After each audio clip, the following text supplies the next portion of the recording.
Welcome back to Cooking with Gwenda. This is episode 5. Today we'll be making spinach feta quiche. My name is Lorelei and this is my mom. Hi, I'm Gwenda and I'm excited to show you this quiche today because it is one of our guest favorites. Every time I make it, we get lots of compliments on it. So let me tell you what is in the quiche. We're going to start out with a pie crust. This is one, if you watched episode 4, we showed you how to make a pie crust, and that recipe made 2 pie crusts. So we're going to go ahead and use one. And you can just also use a pie crust from the store too. You can use a pie crust from the store if that's easier for you, yes. I'm going to use a half a bag of spinach today. What size is the bag of spinach? 8 ounces? 8 ounces. So you're going to use about 4 ounces of spinach, half of an onion, a clove of garlic, 3 cups of sharp cheddar cheese, 6 ounces of feta cheese, it's the crumbled kind, 1 cup of milk, and 4 eggs. We almost forgot one of our ingredients, very important ingredient. You're going to need a 1/4 cup of butter to And how much is a butter on a stick? Is it just labeled? This whole stick is half a cup, so you're gonna take half a stick of butter. Half a stick of butter, and this is gonna go in your pan to saute your onions and your garlic.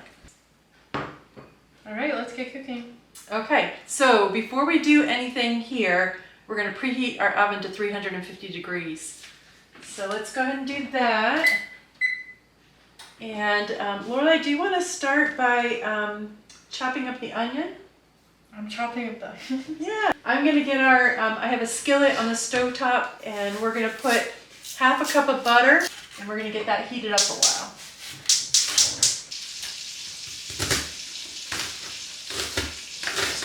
We also are cutting up a clove of garlic, and I have it right here. So Lorelei has chopped up the onion very nicely for us, and we have a garlic clove here, but we've already chopped another one up here, and we're going to add that and saute it in the skillet.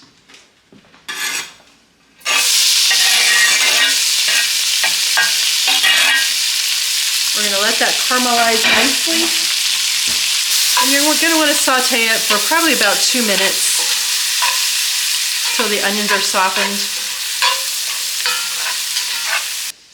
So now we have our 4 ounces approximately of spinach, and that's not a hard and fast thing. You can add more or less if you want, depending on how much you want in your quiche.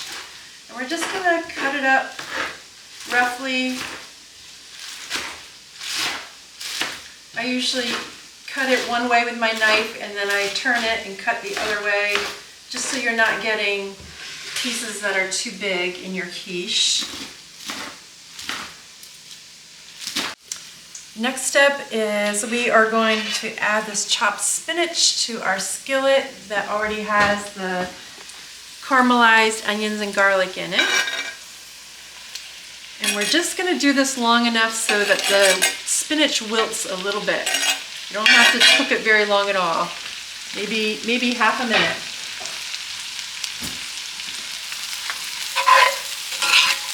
It's going to wilt down pretty quickly. See how quick that was? So it disappears.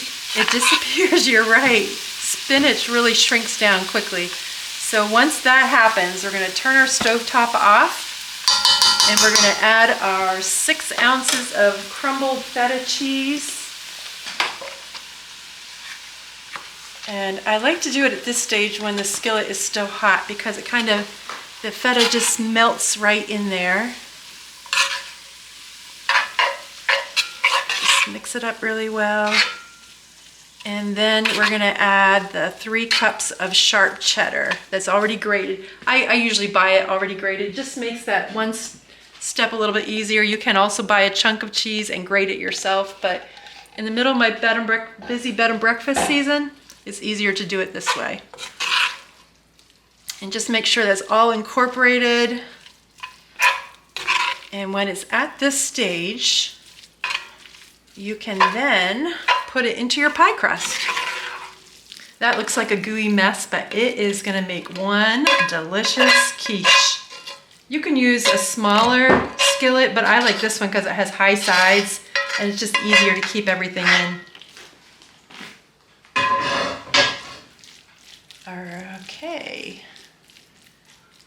Just even it out? Yep. Okay.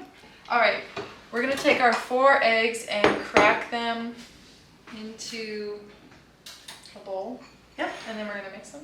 We are. I'm gonna put the used shells in. Okay, that's a great idea, Lorelei. You're gentle parenting me right now. That's a great idea, Lorelei. Who are you talking to, a 3-year-old? After she cracks those, we're going to take this whisk and whisk them all up. And then we'll add a cup of milk. All right.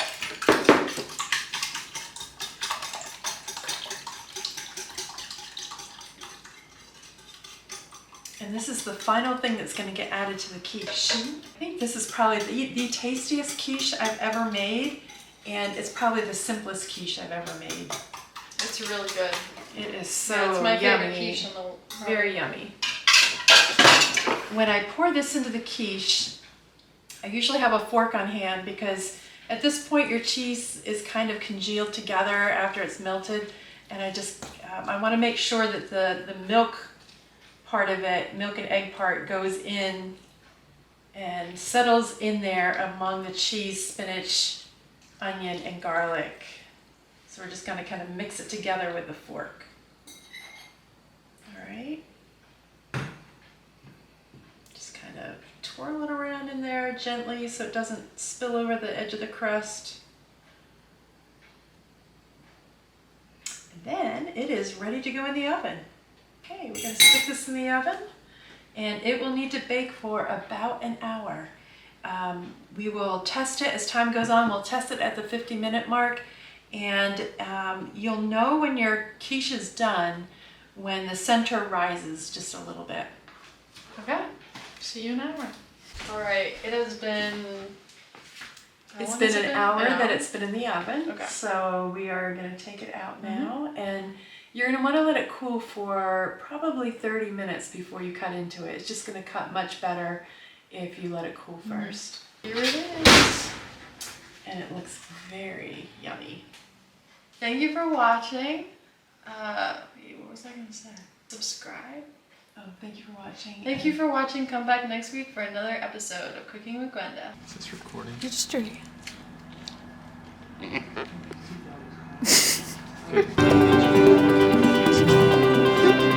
What? I didn't say.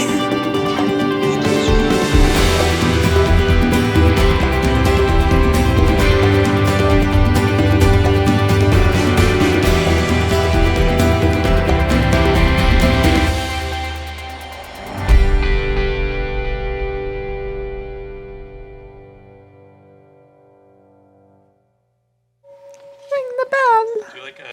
Oh, yes.